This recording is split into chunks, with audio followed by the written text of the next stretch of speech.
Dito po pala kami ngayon sa Three Angels Eco Park na matatagpuan po dito lang sa Barangay Napsan, Puerto Princesa. Dito lang rin po sa amin guys. Within the city lang po. At napakalapit nga po guys. Kasama ko po ngayon ang aking mga pamangkin, pamilya. Buong pamilya po kami dito guys. Pero alam nyo, hindi po namin ito pinlano yung aming pag-outing. Kumbaga guys, pagka sabi nga nila pag pinagpaplanuhan mahirap na matupad. Pero ito guys, siguro nag-usap lang or tinawagan lang ako ng ate ko kagabi kung sasama nga daw po ako sa kanilang outing, or dahil nga po dumating yung aking pamangkin na ka-graduate lang po at kapapasok lang din sa Navy. Kaya parang celebration na rin nila ito guys. At syempre po, in-invite lang din po ako. Hindi ko nga po iniisip na makakasama ako kasi nga po meron po akong pasok ngayon. Sabi ko nga po sa ate ko baka hindi po ako makakasama kasi nga po meron po kaming pasok sa office, or ako nga guys. Pero parang gusto ko nga po sumama. Kaya kaninang umaga po habang nasa opisina ako, i-confirm ko po sa ate ko kung matutuloy nga daw po sila. Kaya sabi ng ate ko matutuloy nga daw po. Pero nung time na yun guys, nung tinawagan ko siya, medyo tanghali na nga po. Kaya sabi ko parang makakahabol ako. Kaya yun guys, nagpaalam na nga lang po ako para makapag-join po ako sa kanila dahil po minsan nga lang rin po ito. Total naman po Sunday, kaya nagpaalam na rin po ako at pinayagan naman po ako. At yan guys, nakahabol po ako. Magla-lunch break na nga po pala nung dumating kami dito. Kaya nga po pagdating namin nagsikainan na kaagad, kumain na po kami kaagad dahil nga po lunch na, at talagang hindi kami naka-prepare guys. Kahit nga po ako wala po akong dala. Kaya nga guys, after kong umalis sa office at umuwi lang po ako sa bahay saglit, kumuha po ako ng damit na aking susuotin or pampalit. At after nga po niyan, naghabol na nga lang po ako doon sa highway guys dahil po may sasakyan naman pong dala yung aking ate and yung kapatid ko po meron din. So makikihits na lang ako guys sa kanila. Gusto ko nga po sanang dalhin si Yaya para naman makapag-enjoy at makalabas din ng bahay kahit papaano kasama si nanay. Yun nga lang guys, nagmamadali po sila dahil tanghali na nga rin po at ayoko naman na mag-antay sila doon sa labas ng super tagal ng dahilan lang sa akin. Kaya ang ginawa ko nga guys, ako na nga lang, iniwan ko na nga lang sila nanay. Mahirap na nga po dahil baka mapagalitan pa ako dahil parang uulan nga po. Kaya sabi ko next time na lang pagkakompleto kami at dumating yung tatay ni Yayam, saka kami makakaalis at makakapag outing na buo para kahit pa paano mag-enjoy naman din po ang lahat. At yan guys, pagdating nga po doon, nandun po lahat yung mga pamangkin ko nagmumotor, yung mga dahangs kong pamangkin nagmotor na nga lang sila. At yung nanay ko po kasama po doon sa isang sasakyan ng kapatid ko dahil nandyan nga rin po yung kapatid ko guys na Navy, at kasama niya nga rin po yung kanyang pamilya sa isang sasakyan. Kaya doon na nga po sumakay yung nanay ko at mga pamangkin kong mga maliliit guys. Kaya dalawang sasakyan po kami and the rest is yung nagmotor na nga lang po sila. Dahil alam nyo naman pag mga lalaki mas gustong gusto nila yan yung nagmumotor lang guys dahil nga mas feel nila yung kanilang pagta-travel. Mas masaya pagka ganon yung nagko-convoy lang guys. Alam nyo guys, kanina habang nagta-travel kami, nagtatanong ako na baka may mahanap kaming isda na mabibilhan para mas masarap kasi guys yung ganon, yung nag-iihaw-ihaw kami dun sa ilog. Ilog nga lang po yung aming pupuntahan. Kaya ayan, pagdating po namin, nandyan po yung kapatid ko. May dala rin po pala silang isda at konting karne na iihawin. Kaya sila na yung nag-prepare. Kasama nga po pala dyan ng kapatid ko na nag-prepare is yung asawa ng ate ko guys, yung brother-in-law ko. Sabi ko nga po kanina guys, nung nanggaling ako sa opisina, dumiretso ako sa bahay. Dito lang pala nila ako inantay sa kanto guys. Dito lang sa may malapit sa kanto ng bahay namin sa may looban. So para hindi na sila magpasok doon sa amin, medyo umuulan na nga po kasi. At yan guys, yan yung nagkakaway is yan yung aking pamangkin na kag-graduate lang ng Navy. Kaya kinongratulate ko muna siya guys bago ako sumakay dito sa kanilang sasakyan, sa kanilang owner. At yan nga po, ang kaharap ko po ngayon ay mga pamangkin kong mga magaganda at mga flawless guys na nagmana rin sa kanilang tita. Charot, pero totoo. Syempre guys, tumatanda na tayo. Kaya hindi na nila tayo ka-level. Sila na yung mga bagong henerasyon. At yung aming driver nga pala is yung aking brother-in-law guys, asawa ng ate ko. Yan, buti na nga lang guys, meron pa pong space dahil nga po yung iba kong pamangkin hindi nga po nakasama dahil po wala tayong dalang sasakyan. Pero kung meron po tayong dalang sasakyan at nakapag-prepare tayo, hindi sana lahat. At yung iba nating mga pamangkin nakasama guys, mas masaya sana kung ganon. Pero ayan na nga, habang nagbabiyahe nga po kami, inabot na po kami ng ulan. Tignan nyo nga guys, yung iba nga po, yung pamangkin ko na daanan po namin na naulanan na nakamotor guys.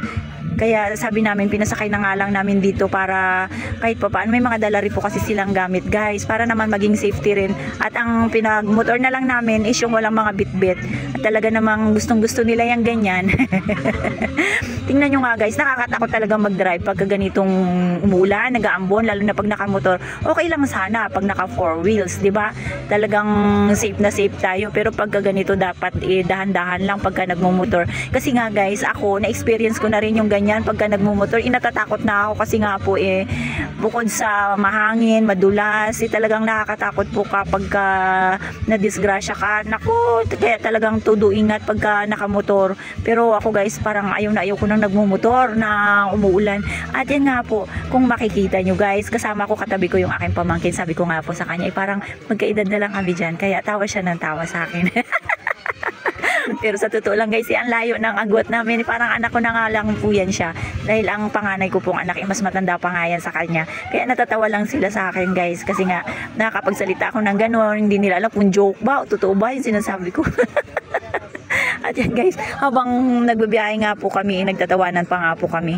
Kasi nga po guys, habang nagbibiyahe po kami, kumakain po kami ng chichirya at inaalok nga po namin yung mga pamangkin ko na sumusunod sa amin na nakamotor guys. Kaya grabing tawanan namin sa loob. At yan na nga po, nandito na nga po pala kami guys sa Eco Park. Ayan, sabi nga po namin, iiwan na nga lang namin yung sasakyan sa labas dahil nga po may mga padating pa kaming pamangkin guys na para mas mabilis na makita na kung saan kami. Yan, iniwan na nga lang po namin ang aming sasakyan sa labas para at least masundan po nila kung saan kaming Eco Park or ilog na naroroon. Pero bago nga po maghapon, dumating din po yung mga pamangkin ko na sumunod lang doon sa amin. Kaya natuntun din po nila kami sa wakas. Yan nga po, kumuha nga lang din po kami dyan ng 3 cottage guys. Dahil nga po sa sobrang dami namin, parang hindi po kami kakasya. At yan, yung iba po dyan, yung mga pamangkin ko, yung mga bagong dating lang. Tsaka ito yung aking kapatid. Kaya yan guys, dito lang kami nagkita-kita sa ilog dito sa Eco Park. Kasi nga po, mga malalayo din po yung aming mga bahay. Pero barangay lang din po yung layo. Yung ibang pamangkin ko po kasi mga binata na guys, napakabilis talaga ng panahon. O kung dati, ako pa nag-aalaga dyan guys sa kanila. Pero ngayon, tingnan nyo nga, hindi na tayo pansinin dahil may kanya-kanya na silang mga kasama, may mga kanya-kanya ng mga jowa guys. Ang iisa lang po ang ibig sabihin nun guys, mabilis silang lumaki, mabilis silang magsilakihan. Ibig sabihin tayo ay mabilis ding tumanda. Yun talaga yung hindi natin may iwasan o hindi natin kayang hadlangan yung ating pagtanda guys. So, ang gagawin natin ay mag-enjoy na lang po tayo sa ating buhay habang malakas pa tayo, habang kaya pa natin yung ating katawan kung saan pumunta. Mag-enjoy na lang tayo guys at makisaya na rin tayo sa ating mga pamangkin. At yung nanay ko nga tingnan mo naman, game na game ang nanay ko guys dahil nga iyakang-iyakan niya pa rin. Talagang matutuwa ka dito sa nanay ko guys kahit na saan mo ayain talagang game yan siya guys. Dito na nga lang po tayo pumwesto sa taas dahil po dun sa may malapit sa parking area punong-puno na po at marami po palang mga tao dito ngayon guys. Pagka late ka na, dito ka na sa dulo-dulo. Marami pong mga cottages dito kaya malamang lahat po ng pupunta ma-accommodate guys. Ang kagandahan po dito, pwede kang mag-ihaw-ihaw dyan mismo sa harap ng cottage mo. Unlike nung nakaraan po kasi guys, pagpunta namin doon sa Estrella Falls, mayroon po kanya-kanyang ihawan. Yung doon para sa mga isda, pag sa mga karne, mayroon din po. Pero ano lang guys, isang pwesto lang sila. So lahat na mag-ihaw ng mga karne, doon lang sa isang ihawan banda. Yun lang nga po ang kaibahan dahil doon, malayo pa yung pupuntahan mo. Pagka malayo ang cottage mo, malas mo lang. Pero pagka dito, yan lang mismo sa cottage, harap ng cottage mo, pwede ka na mag-ihaw-ihaw. Pero guys, mas gusto ko doon sa ating napuntahan na karaan, yung sa Estrella Falls kasi malamig ang tubig doon. At saka medyo maraming guys, mahaba ang ilog na maraming tubig. Yun nga lang po, mas malapit dito kaysa doon. Yung Estrella Falls po kasi matatagpuan sa Nara, Palawan. So ito guys, dito lang po sa amin, dito lang sa Puerto Princesa, kaya mas malapit. And libre po, wala po siyang entrance. Kaya okay lang din dahil nakatipid nga po kami. At isa pa malapit lang. At kahit natanghali na kami pumunta, talagang habol-habol pa rin. Pwede pang mag-swimming ang mga bata at makapag-enjoy pa nga guys. Dahil nga siguro 1 hour lang, wala nga pong 1 hour, nandito na po tayo. Yan na nga po ang aking mga pamangkin na mga binata at dalaga na guys. na kahit na sa Puerto Princesa lang kami nakatira akala mo ngayon lang nagsipagkita-kita guys dahil nga po malayo din at bibihira sa sobrang busy nga din po sa school at yung iba nga po dyan nag-work na. Kaya guys, pagka ganitong may mga konting salo-salo, konting banding, talagang dapat nandito kami. Talagang nakakamiss din. Mas masarap po kasi sa pamilya guys, yung meron kayong unity. Although, hindi naman po maiiwasan sa mga magkakapatid, sa pamilya na meron talaga sa mga magkakapatid minsan na konting tampuhan. Pero, ganun lang talaga yun guys. Magkakadugo po tayo. Konting usap-usap lang naman yan. Talagang masusolve yan. Lalo na pagka kasama natin yung mga nakakatanda sa atin or yung ating mga magulang. Talagang sila po kasi yan yung center. Kung baga, nandyan tayo lahat dahil sa ating mga magulang na laging nakasubaybay sa atin. Syempre naman guys, yung magulang natin, mahal natin yan. Kaya hindi pwedeng hindi tayo pupunta. Hindi natin bibiguin kung halimbawa na magulang natin yung nag-request, di ba? So, ayun nga po yung aking kapatid guys, nagkukulit-kulit na siya guys. Alam niyo kung bakit, talagang nakainom na po siya. Doon po kasi sa kabilang kubo, iba rin, nagiinuman po sila at dito sa kubo namin guys, tamang kain-kain lang, chika-chikahan, yung mga kwentuhan na pang family. Kaya maganda rin po talaga yung may mga ganitong banding na pag-uusapan kung anong problema sa family guys, kung anong mga magandang gawin, yung mga pinagpaplanuhan. Tatlong kapatid ko nga po pala yung hindi nakapag-join dito sa amin guys. Yung dalawang lalaki at isang half babae, half lalaki.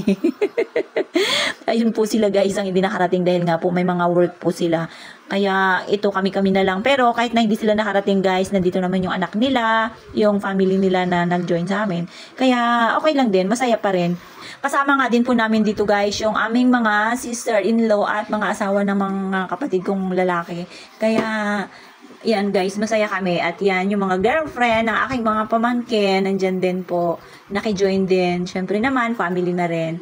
Masaya po talaga pagka may mga ganitong get-together sa family kahit na konting oras lang guys, naging masaya naman tayo. Nakasama natin, nakabanding po natin yung ating mga kaanak, yung ating mga pamangkin na matagal na nating hindi nakikita. Pero ito sila guys, lagi ko itong nakikita kasi nga po, lagi akong, alam nyo na, may pagkalakwatsyera din. And the last guys, hindi mawawala ang ating picture taking. Ganun po talaga para meron tayong remembrance guys. And dito na nga lang po kami nagantay sa labasan guys kasi nga po yung iba kong mga pamangkin na nandun pa, nagbibihis guys sa loob, inaantay po namin. Kaya nandito po kami sa labas. Ready na po kami for uwian. Dahil po guys, hindi na kami nagpatagal, hindi na kami nagpahapon. Baka gabihin kami sa daan. Mas maigi na pong nakikita pa namin ang daan habang kaming papauwi para safety.